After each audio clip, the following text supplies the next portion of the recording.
তুই যে পাক্কা একটা ননসেন্স এটা আমরা সবাই জানি। বিশ্বাস কর, এটা নতুন করে আমাদের ইপসিতার ননদকে বোঝাতে হবে না। ও ফার্স্ট তোকে দেখলো মনে হয় আজকে, তাই জন্য তোর এই কথাবার্তা শোনার পর, তোকে দেখার পর ননসেন্স যারা আর কিচ্ছু বলতে পারলো না। সত্যি কি তোর সেন্স আছে? আমার তো মনে হয় না। আমরা সবাই জানি তোর নেই, বুঝলি। আর দেখ, আমরা ননসেন্স বলে বলে বলে বলে ফেড আপ। আজকে নতুন করে ওর ননদ এসে পর্যন্ত, বাইরের লোক, সে ইউটিউবের লোক না, সেও এসে তোকে ননসেন্স বলে চলে গেল। থুতু দে না নিজের মুখে, নিজে আয়নার সামনে দাঁড়িয়ে থু থু থু করে নিজের মুখে নিজে থুতু দে। কারণ আমরা থুতু দিতে দিতে আমাদের থুতু শুকিয়ে গেল, কিন্তু তোর কোনো পরিবর্তন হলো না রে, তোর কোনো পরিবর্তন হলো না। ছি ছি ছি ছি ছি। যে ভিডিওটা দেখলাম ইপসিতা দিয়েছে, তার ননদ আর ননদের বরের সাথে আজকে আমাদের পরিচয় করিয়ে দিয়েছে, সেই পরিচয়টা করাতে গিয়ে তার কতটা লজ্জা লেগেছে অ্যাটলিস্ট আমি বুঝতে পারছি। কারণ এই যে ঘটনাটা তুই ছড়িয়েছিস না, মার্কেটে ছড়িয়েছিস, তুই তো আবার মানে কি বলবো, মানে বড় বড় মহাজ্ঞানী মহাজনরা বাণী ছড়ায় না, বাণী, তুই সেরকম মানে পথে পথে বাণী ছড়িয়ে বেরিয়েছিস। তো পথে পথে তো আর করতে পারিস নি, ওয়াইটিতে বাণী ছড়িয়েছিস। তুই তো একজন মানে মহান ব্যক্তি, সেই জন্য তুই জ্ঞানগুলো ছড়িয়েছিস। কি দিয়েছিস সেখানে? না ছেলেটা ইপসিতার না, কার না ওই ননদের বরের। ভেবে দেখ, তোরও তো ননদের বর আছে, কি করলো, কি করতে পারলি তাকে নিয়ে? তোর মুখটা পর্যন্ত দেখে না। আর তুই এত বড় একটা নোংরা ঘটনা ঘটানোর পরেও, এত বড় একটা মিথ্যে অপবাদ দেওয়ার পরেও, দেখেছিস তারা তাদের বৌদির বাড়িতে এসেছে, কি বললো, কানে তো শুনেছিস, চোখেও দেখেছিস বৌদি ননদের সম্পর্কটা।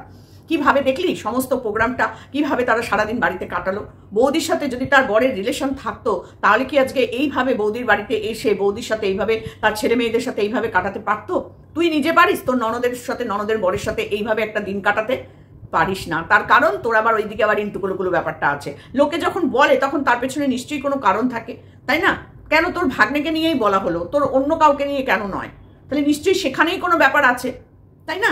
আর তুই দেখ, যে ননদের বর, ননদ তার বাড়িতে এসে খেয়ে দিয়ে গল্প করে গেল, তার বাচ্চা বানিয়ে দিলি হচ্ছে ইপসিতার ছেলেটাকে। তুই বুঝতে পারছিস দুটো সংসারের মধ্যে কত বড় অশান্তি লাগাতে তুই গেছিলি? ঠিক যেমন চেয়েছিলি MSLদের বাড়িতে। MSL-এর আয়ুষ্মিতা কার সন্তান? আজকে যদি আমাদের উজ্জ্বল তার বউকে এই সন্দেহটার মধ্যে নিজের মনটাকে ঢুকিয়ে দিত, তাহলে আজকে উজ্জ্বলের পরিস্থিতিটা কোথায় গিয়ে দাঁড়াতো? তোর একবারও মনে হয় সেই কথাটা? না, তোর সেসব মনে হয় না, সেসব মনে হয় না। যদি উজ্জ্বল আজকে সেই জায়গাটা নিয়ে ভাবতো, সত্যি কি আমি পঙ্গু বলে আমার বউটা আমার দাদার সাথে রিলেশনে মত্ত থাকে, বা আমি উঠে গিয়ে দেখতে পারবো না বলে সে পাশের ঘরে গিয়ে আমার বউয়ের সাথে কোনো নোংরামো করে, সে তার দাদাকে কোন জায়গায় নামিয়ে নিয়ে আসতো, সেই ভগবান তুল্য দাদাটাকে, সেটা একবার তুই ভেবেছিস? একবার কি ভেবেছিস যে MSLদের মধ্যে এই বন্ডিংটা যদি না থাকতো, আজকে ওই পরিবারটা কোথায় গিয়ে দাঁড়াতো? কোথায় গিয়ে দাঁড়াতো কণিকা? মুখ দেখাতে পারতো সমাজে বা পরিবারের কারোকে নিয়ে? কারোর কাছে না, পারতো না। তুই সেই চেষ্টাটাই করেছিলি। তুই এত বড় শয়তান, তুই নিজের ননদের সাথে একটা দিন কাটিয়ে দেখাতো, একটা দিন ননদের বরের সাথে ভালো করে সুন্দর করে হেসে খেলে গল্প করে বাকি কাজ টাজ করে ঘুরতে ফিরতে বেরিয়ে একদিন দেখাতো। পারবি না, পারবি না, কারণ ওরা তোর মুখ দেখে না। কারণ তুই এতটাই জঘন্য বেলেল্লা মেয়ে ছেলে, তোর একটা মাত্র ভাইয়ের বউ, কিন্তু তোর মুখ ওরা দেখে না। সেই যখন দিল্লিতে বাবা সেশন করতে গেছিলি, ভাইয়ের সাথে কথা বলে রেখে দিল, কিন্তু তোর সাথে কথা বললে না। চিন্তা করে দেখেছিস একবার নিজের পরিস্থিতিটা? তারপরে আয় না অন্যকে নিয়ে আলোচনা করতে। তোর লজ্জা করে না রে? প্রতিটা মানুষের সম্পর্কটাকে তুই এই জায়গায় নামিয়ে নিয়ে আসিস। ছি, তোর মুখ দেখাও পাপ। আমি বলেছিলাম না প্রথম আমি গীতাদি সবাই বলেছিলাম তোর মুখ দেখা পাপ, সত্যিই তোর মুখ দেখা পাপ। নাহলে তুই এই ধরনের কথাবার্তাগুলো বলতে পারিস? একটা বাচ্চার জন্ম নিয়ে তুই কত বড় খেলা খেলেছিস ভাবতে পারিস? ছি, আমি তো বলবো ইপসিতা, যত দূর যাওয়া যায় তুমি এটা, এই অপমানটা, এই মানে নোংরামোটাকে একদম মেনে নেবে না, একদম না। তার জন্য যা যা তোমার করা যায় সেই সবগুলো তুমি করবেই। তার জন্য যদি সাপোর্টের প্রয়োজন হয়, আমরা এতজন মানুষ আছি তোমার পাশে। ছি, আমি না যখন দেখছি তার ননদ বলছে ননসেন্স, সত্যিই ননসেন্স, তুই একটা সত্যিই ননসেন্স। আবার এটাও বললো আমার আরো 3-4টে ফ্ল্যাট কিনবো, কিনে আমি বৌদির কাছে নামে লিখে দেবো, কারোর কোনো আপত্তি আছে? সবটাই তোকেই বলছে, বুঝেছিস? কারণ আমাদের তো কোনো ব্যাপারেই আপত্তি নেই, ও ননদের ফ্ল্যাটেই থাকুক আর ওর বরের ফ্ল্যাটেই থাকুক, আমাদের কি? তোর মাথা ব্যথা আছে। কারণ কি বলতো, না তুই ননদের বরের ফ্ল্যাটে যেতে পারবি না, তোকে ননদের বর তোকে ফ্ল্যাট দেবে, আর না তোর সাথে কথা বলবে। আর ইন্টুকুলুকুলু সেটা অনেক দূরের ব্যাপার, তোর মুখটাই তো দেখে না। তোর মুখ যে দেখবে তারই তো দিন খারাপ যাবে। ওই জন্য তোর বাড়িতে তোর ননদের বর আসে না, যদিও আসে লুকিয়ে লুকিয়ে গেট দিয়ে ওঠে, ওপরে চলে যায়, আবার ওপর থেকে নিচে নেমে চলে যায়, তোর ঘরের দিকে পাড়াও দেয় না। কি করেছিস ভাব নিজের জীবনে? কত শিক্ষিত তুই, বাপরে বাপ, এত শিক্ষা নিয়ে কি করলি বল দেখি? এত তোর রূপ যৌবন ফেটে ফেটে ফেটে ফেটে পড়ছে তোর যৌবন, আর ওই রিলসগুলো কি করছিস? ওইসব রিলস ফিলস, মা গো মা, চুলে খাটনিকটা ওই পরে, চোখে এইরকম কাজল টেনে লিপস্টিক দিয়ে ওসব কি করছিস? ওই শাড়ি পরে ওটা কি রিলস বানিয়েছিস? মা গো মা, চিচি চিচি চি। তার মধ্যে ওই রকম একটা শাড়ি যা এখন আর কেউ পরে টরে না বাবা। সে জায়গা আছে, ভাগ ভাগ করা জায়গা আছে, জানিস তো, শাড়িরও ভাগ ভাগ করা জায়গা আছে, কালার ভাগ ভাগ করা আছে, কারা কোন কালার পছন্দ করে, এগুলো একটুখানি ভাববি, এগুলো একটু নিয়ে আলোচনা, মানে একটু ঘাঁটবি। তোর তো আবার গুগল দাদু, এই দাদু সেই দাদু আছে, তো এইগুলো না একটু ভাববি যে কালার কোন কোন কালার কারা কারা পছন্দ করে, কোন মানসিকতার লোকরা কোন কোন কালার পছন্দ করে, এগুলো না সব পাওয়া যায়। তো তুই একটু এগুলো নিয়ে পড়াশোনা কর, তুই তো আবার উকিল হবি, বাপরে বাপ।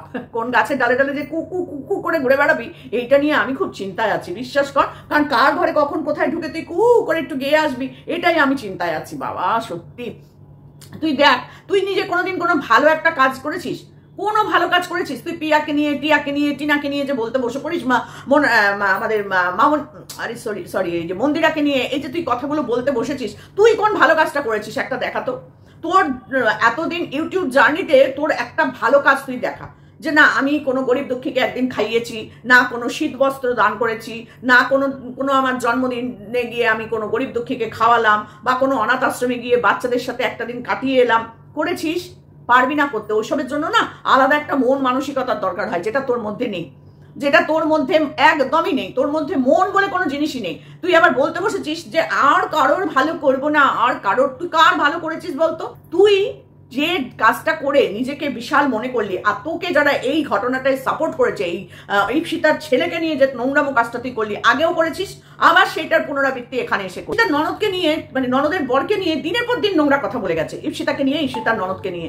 কি অদ্ভুত না, ননদের বরকে নিয়ে। তুই তোর ননদের বরকে নিয়ে কোনোদিন একটু খাওয়া দাওয়া দেখাস, বুঝবো তোর আছে কিছু।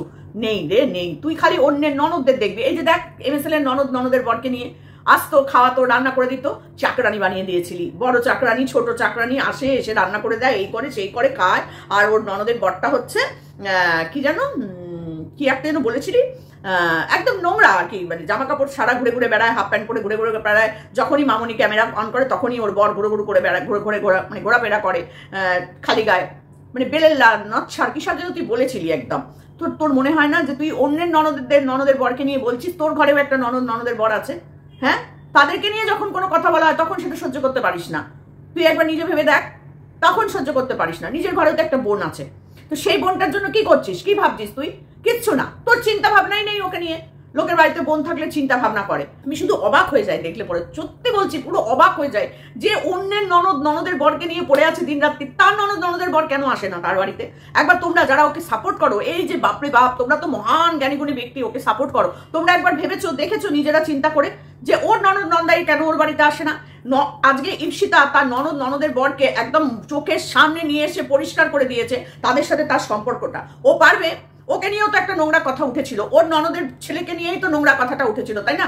তা ও প্রমাণ করুক না, ওর ননদ এসে একবার বলুক না যে না আমার বৌদি এরকম না, আমার ভাইয়ের বউ এরকম নয়, আমার ভাইয়ের বউয়ের সাথে এরকম না, ননসেন্স করে একটু বলুক না, দেখি বলাতে পারে কিনা। ও ঠাস করে এক থাপ্পড় মারবে, শুধু গিয়ে একবার বললে, ও যদি যায় ওই বাড়িতে, ওকে নিয়ে আসার জন্য ও যদি যায় না, মারবে থাপ্পড়, হয়তো ঢুকতেই দেবে না, কারণ ওর সেই ক্ষমতাটাই নেই। আর ওর ভেরু বর, ও বাবা প্যান্টে হেঁটে ফেলবে ও দিদি জামাইবাবু যদি এসে দাঁড়ায়, বুঝেছো? এই বিষয় নিয়ে যদি ও দিদি জামাইবাবু এসে দাঁড়ায়, ও প্যান্টে হেগে ফেলবে, কারণ ওর সেই ক্ষমতাটা নেই যে দিদি জামাইবাবুকে এনে বউয়ের এই এত বড় নোংরা কেচ্ছা কাহিনীকে সবার কাছে প্রমাণ করার নেই। সেই ক্ষমতা ওর নেই, ওর ভেরু বরটারও নেই, বুঝেছো? কারণ সত্যি, এটা সত্যি, তাই ওর ক্ষমতা নেই। আজকে ইপসিতা পরিষ্কার বুঝিয়ে দিল যে তার সাথে তার ননদের হাজবেন্ডের কিরকম সুন্দর সম্পর্ক। সত্যি অবাক লাগে এটাকে, খেকিরিটাকে দেখলে পরে। ও মামনিকে নিয়ে, সোনাকে নিয়ে কন্টিনিউ নোংরা কথা বলে গেছে, ওদের চরিত্র তুলে, ওদের সমস্ত মানে ইনকাম তুলে, ওদের ঘরের জিনিসপত্র নিয়ে, ওদের ঘর নিয়ে, ওদের জামা কাপড় নিয়ে, খাওয়া নিয়ে কন্টিনিউ নোংরা কথা। Matinee show, evening show, morning show, night show, শুধু শোর পর শো, শুধু শো করে গেছে। আর এখন ওকে শুধু শু করে দাও সবাই মিলে, আর কিচ্ছু না, আর কোনো কিচ্ছু না। এবার চেষ্টাও করেনি। সব থেকে বড় কথা, ইপসিতা চেষ্টা করেছে বলেই তারা ননদ আর ননদের বর তার বাড়িতে এসেছে। ও একবার চেষ্টা করে দেখুক না। ও অনেক কিছু হয়েছে এটা নিয়ে, তোমরা হয়তো অনেকেই অনেক কিছু জানো না। ওর বাড়িতে প্রচুর অশান্তি হয়েছে এই ননদের ছেলেকে নিয়ে, প্রচুর। কারণ ও একবার ভিডিওর মধ্যে বলেছিল যে আমার ননদকে বোঝানো যাচ্ছে না, এই না, ওই না, সেই না, ছেলেটাকে পাঠিয়েই দিল অত দূর। এমনি এমনি তো না, কারণ এই ভদ্রমহিলা, এই ননদ ওকে একদম দেখতে পারে না, একদম না। ওর ওই ভিডিও করা একদম পছন্দ করে না, একদম না। এই ভিডিও করা নিয়ে প্রথম ননদের সাথেই গন্ডগোলটা লেগেছিল ফার্স্ট। তখন থেকেই ননদের সাথে কথা বলা, মুখ দেখা দেখি, যাতায়াত সব বন্ধ। তোমরা খুব ভালো করে 2 বছর 3 বছর যতদিন আছে ভালো করে দেখো, ওর ভিডিওতে ওর বৌদি নেই, ননদের ননদ নেই, নেই নেই, কোনোখানে কোনো ভিডিওতে নেই। একবার ওপরে খাচ্ছিল, সেই সময় ওর ননদের মেয়েটার হাতে ক্যামেরাটা দিয়েছিল, তাই ও একটু ঘুরিয়ে দেখেছে যে মা খাচ্ছে। ও নিজে ক্যামেরাতে কোনোদিন দেখাতে পারেনি আজ পর্যন্ত যে আমার ননদ এসছে, আমরা একসাথে খাচ্ছি, রান্নাঘরে রান্না করছি, গল্প করছি, হাসাহাসি করছি, না। যেটা কণিকা সব সময় তার ননদদের সাথে দেখিয়েছে। তো নিজের ননদকে একবার ডেকে আনিস, ঠিক আছে? তোর ননদ এসে কেন বলতে পারলো না? কেন তোর ননদ এটা বলতে পারলো না যে তোমরা কেন আমার ভাইয়ের বউকে নিয়ে এত নোংরা নোংরা কথা বলছো? হ্যাঁ, সে তার মায়ের মতন। এই কথাটা বলার জন্য তোর ননদকে ডেকে নিয়ে আসতে হতো নাকি? নিজেই আসতো। যদি তোর সাথে সেই সম্পর্ক থাকে, আজকে আমার ননদ একবার শুধু একটা ফোন করব, এখন তোমাদের সামনে বসে আমি ফোন করব আমার এই ফোন থেকে, এইখান থেকে। আমার বড় ননদ মারা গেছে, ছোট ননদ আছে, ছোট ননদকে ফোন করবো যে আমার খুব শরীরটা খারাপ লাগছে, তুই আধ ঘন্টার মধ্যে, আধ ঘন্টা টাইমও দেবো না, যে তোরা একটু আয়, তোমরা দেখো তো ওরা আসে কিনা। না আমি তার বাড়ি গিয়ে থাকি খাই, না সে আমার বাড়ি এসে থাকে খায়, কিন্তু আমি একটা ফোন করব, সে তারা সঙ্গে সঙ্গে চলে আসবে, সঙ্গে সঙ্গে। কিন্তু ও অসুস্থ হয়ে পড়ে থাকে, ওর ননদের চান কোনো দেখা নাই। দেখেছো তোমরা একবারও আসতে? না, দেখবেই না, কারণ ওর মুখটাই দেখে না ওরা। ও এত ভালো মানুষ, এত সতী, আর ওর বর এত ভালো মানুষ যে ও ওদের মুখ দেখে না। পাড়ার লোক তো দূরের কথা, খাবার জায়ের নাকি মাথা ফেটে গেছে।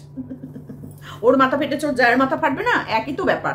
তো যাই হোক, সেটা বড় কথা নয়। বড় কথা হচ্ছে একদিন একটু দেখাস, হ্যাঁ, তোর ননদের বরকে এসে একটু বলতে বলিস তো এরকম ভাবে, যদি বুকের পাটা থাকে, যদি সত্যি না হয় ব্যাপারটা, তাহলে এতদিনে তোর ননদ আসতো। তোর সাথে যদি সেই রিলেশন থাকতো, ভাইয়ের সম্মান, তোর সম্মান, এগুলো যদি দেখতো, তাহলে তারা আসতো। তোর মুখে ওরা হুড়কো গুঁজে দিয়েছে যে ওই দিক বন্ধ, মুখে হুড়কো, বলতে যেতেও পারবি না। সে নোংরামো দেখেছি তোর, বুঝেছিস? অনেক। তুই নিজে নোংরা তো, সেই জন্য ঠিক নোংরাগুলোকে খুঁজে খুঁজে সাপোর্ট করিস, আর সেই নোংরাগুলো তোকেই জড়িয়ে ধরে এসে, ও দিদি ভাই, ও দিদি ভাই। কেন রে? আরো তো অত দিদি ভাই আছে, এত আন্টি আছে, এত দিদা আছে, এত পিসি আছে, মাসি আছে, তোকে কেন এসে ধরে সোনাদি ভাই করে তোর উপর ঝাঁপিয়ে পড়ে কেন এই নোংরাগুলো? বল দেখি একবার। যখন তারা নোংরামো করতে যায় তখন তোর খোঁজ পড়ে, যখন নোংরামো করতো না, বাড়িতে থাকতো 5 বছর ধরে, তোর খোঁজ করেনি কেন বলতো টুনটুনি? কেন করেনি? তোর কোনো কমেন্ট, ভিডিও, কোনো কিছুই সে দেখতো না, না তুই ওকে দেখতিস। আর এখন বাবা ফোনে আবার কথা হচ্ছে, তোর নাকি এবার ফোনে কথা হয়। তুই আর খাওয়া নিয়ে কোনোদিন কিছু বলবি না, পড়া নিয়ে কিছু বলবি না, তুই বলতে যাস কেন? তুই কোনো কিছু নিয়ে বলবি না। নিজের চ্যানেল নিজের মতো করে ভদ্রসভ্য ভিডিও কর না, পরে গুনিয়ে চেটে বসে থাকিস কিসের জন্য? নিম্ন রুচি সম্পন্ন মহিলারা তোকে দেখে ওফ কি ভালো, কি ভালো, কি ভালো। যা বলেছো একদম ঠিক বলেছো, যা দিয়েছো না দিদি, মনটা জুড়িয়ে গেল। কারণ তারা ঠিক সেই লেভেলের বলে তোকে সাপোর্ট করে, বুঝেছিস? তারা ঠিক সেই লেভেলের। ভালো ভিডিওতে ভিউজ হবে না তো, ভালো কোনো ভিডিও কর তুই, দেখ কোনো ভিউজ হবে না, কারণ তোর মুখে ভালো কথা শুনতেই পারবে না কোনো লোকজন। তোর কাছ থেকে নোংরা বুদ্ধি, তোর কাছ থেকে নোংরা ভাবে কি করে স্বামী শ্বশুর শাশুড়ির সাথে খারাপ ব্যবহার করতে হয়, কি করে ননদ নন্দায়ের সাথে খারাপ ব্যবহার করতে হয়, কি করে পরকিয়া করতে হয়, কার বাড়ি চলে যেতে হবে, কোথায় পালাতে হবে, কি করতে হবে, কোন লজে থাকতে হবে, এই সব বুদ্ধি নেওয়ার জন্য তোর সাথে সবাই থাকে। এর বাইরে তোর কাছ থেকে কিচ্ছু ভালো নেই, তোর কোনো ভালো গুণ নেই যেটা দেখে তোকে কেউ ভালোবাসতে পারে, বুঝেছিস? হ্যাঁ, গানটা মোটামুটি তুই একটু ভালোই গাস, সেটা নিয়ে কথা নয়। যার যেটা ভালো সেটা অবশ্যই ভালো বলতে হবে, আর কোনো গুণ তোর মধ্যে নেই। না হলে জয়িতার মতন ওরকম একটা বান্ধবীকে তুই এত নোংরা নোংরা কথা বলতে পারিস? আজকে তুই দেখ, তুই কত কোণে জয়িতাকে নিয়ে বলবি না, তোর গাটা মুখটা কুটকুট করছে কচু খাওয়া। তুই যেমন কচুর শাকে হাত দিলে তোর নাকি হাত চুলকায়, শ্বশুরকে দিয়ে কাটাতিস বললি, কদিন আগেই বললি শ্বশুর মশাই কেটে দেয়। তা তুই সেইখানে দাঁড়িয়ে তুই ভাব, জয়িতা তোর জন্য কত কি না করেছে, হ্যাঁ, কত কিছু না করেছে। সেই জয়িতার ছেলেটাকে পর্যন্ত তুই ছাড়িসনি। সেই জয়িতার ছেলেটা একদম স্ট্রিক্টলি মাকে বলে দিয়েছে ওই মহিলা যেন বাড়িতে না আসে। কেন বলেছিল রে? কেন বলেছিল বলতো? কারণ তোর নজরটা ছেলেটা বুঝতে পেরেছিল। আজকালকার দিনের ছেলে চাউনি দেখলেই বুঝতে পারে, বুঝেছিস? ঠিক তোর মধ্যে যে কিনা একটা মায়ের বন্ধু, মায়ের সমান, সেই মা সমান মহিলাকে দিয়ে সে বলেছিল এই মহিলা যেন আমাদের বাড়িতে না আসে। তাহলে তুই কত চরিত্রবতী সতী, বুঝতে পারছিস তো? তুই হচ্ছে চরিত্রবতী সতী বরবটি, এর বাইরে তুই কিচ্ছু না। পট করে ধরো, মট করে না ভেঙে যাবে, পট করে ধরবে আর মট করে ভেঙে দিতে হবে তোকে, আর কিচ্ছু না। বরবটি দেখবি এরকম করে ধরবি, পট করে ভেঙে যাবে। যে কানটা ধরবি এরকম করবি, পট পট পট পট পট। তোরও সেই রকম করে দেওয়া উচিত, ধরো আর পট করে মরিয়ে দাও তোর, বুঝেছিস তো? এই হচ্ছে তোকে নিয়ে কাজ কারবার। তোর জন্য ওইসব আইন আদালত, সুপ্রিম কোর্ট, হাইকোর্ট, এই কোর্ট সেই কোর্ট, কোনো কিছু দরকার নেই। ধরো আর মটকাও, এই হচ্ছে তোর জন্য এইটা হচ্ছে একদম প্রপার কাজ। অসভ্য মেয়ে ছেলে কোথাকার। দিয়েছে ননদের বর তোর মুখে জুতো মেরে দিয়েছে একদম। ইপসিতা একদম জুতো পাটাপাট জুতো দেখিয়ে দিয়েছে তার ননদ আর ননদের বরকে তার বাড়িতে ডেকে এনে ক্যামেরার সামনে। তুই একদিন করে দেখা, তাহলে বুঝবো তোর এলেম আছে কিছু, যে সত্যিই লোকে সত্যি বলেছে, সেটা প্রমাণ হয়ে গেছে যে তুই কোনোদিনই এই কাজটা করতে পারবি না। আর তোর ননদ তোর কথায় কখনো এসে এই কথাটা বলবে না, কারণ তুই এই কাজটা করেছিস, এটাই হচ্ছে সত্যি কথা। শয়তান মেয়ে ছেলে, যে তুই যে পাক্কা শয়তান, এটাই হচ্ছে তার প্রমাণ। কোনো মানুষ তোর পাশে নেই। তুই যারা মানে ভালোবেসে তোর পাশে এসেছে, তুই প্রতিটা মানুষকে লাথি মেরেছিস, প্রতিটা। শুরু করেছিস আমাদের দিয়ে, 2 বিধবাকে দিয়ে শুরু করেছিস। তারপর তোর ওই প্রাণের বান্ধবী, তার ছেলেটার দিকে নোংরা নজরে তাকিয়ে তার সাথে নোংরা ইয়ে করে দিলি। কিছুই করেনি তো সে তোকে বোঝাতে চেয়েছিল। ও বাবা, তোকে কে বোঝাবে? কার তো ক্ষমতা, কার গাড়ে কটা মাথা? যদি এক রাবণ বেঁচে থাকতো তাহলে বোধহয় তোকে বোঝাতে পারতো, কারণ 10টা মাথায় 10 রকম বুদ্ধি তোকে দিতে পারতো, যদি তুই আবার সেটা শুনতিস। কারণ তুই তো আবার বাবা কুম্ভকর্ণ, 6 মাস ঘুমাস, তা লোক তোকে কি বললো না বললো তাতে তোর কি এসে গেল? তুই হচ্ছিস তাই, বুঝেছিস তো? তুই এতটাই বদমাইশ। তা তোর মতো বদমাইশ মেয়েকে তোর জন্য না ওই কোর্ট কাছাড়িতে হবে না, আমি বারবার বলছি, ওইটা হবে না। সবাই মিলে দলবদ্ধভাবে গিয়ে ওর সামনে গিয়ে দাঁড়াতে হবে, দেখবো ও কি করে। কত দেবতুল্য দিদি বোনেরা, ভাইরা, জেঠু জেঠিরা এসে ওর সামনে এসে দাঁড়ায়। ও কতজনের নামে কেস করবে, কটা কেস দেবে, আর কি কেস দেবে, আমারও দেখার ইচ্ছা আছে, খুব ইচ্ছা আছে। কারণ ওই কেসের জন্যই ও আমাকে সবার আগে সবার সামনে নিচু করেছিল, যে আমি বুঝতে পারিনি বলে। কারণ আমার বোঝার ভুল হতেই পারে, সব মানুষ যে সব বুঝবে তা তো নয়। আমি বুঝিনি যে একটা জিডি দেখিয়ে মানুষকে ভয় দেখানো, চমকানো, ধমকানো যায়, আমি সেটা বুঝিনি। কিন্তু এখন যদি আবার সেই রকম ন্যাকাও মারতে আসে, সব পাটে একদম বাঁ হাতে ঘুরিয়ে দেবো চর একদম। কারণ তখন বুঝিনি, সেটা নিয়ে বেশ খেলা হয়েছিল, খেলা হবে করে খেলে নিয়েছিল আমাকে নিয়ে কিছু মানুষজন, পাবলিক। তো আমি সেটা ছেড়েই দিয়েছি, যা মর্গে, আমি বুঝিনি, আমার ভুল, ঠিক আছে, হয়েছে। তার পরবর্তী যেটা হয়েছে সেটা তো মানুষ বলেনি। আর আমি আমার এই দিমাগ থেকে কোনো সময়ের জন্য সেটা বার করতে পারবো না, কোনো সময়ের জন্য না। সেকেন্ড টাইমেও সেই একই কাজ করেছিস, একই কাজ। তোর মৃত্যু, আর হাসবো আমরা তোর মৃত্যু দেখে, মানে একেবারে নয়, তোর এই ওয়াইটি থেকে মৃত্যুটা দেখে। সত্যি তুই দিন রাত্রির লোকের মৃত্যু কামনা করেছিস, দিন রাত্রির মৃত্যু কামনা করিস, বাচ্চা থেকে বুড়ো থেকে ছুড়ো গুঁড়ো নুড়ো, যে যেখানে আছে তুই কারোর মৃত্যু কামনা করতে বাদ দিসনি। তা তোর মৃত্যু কামনা আমরা করবো না কেন?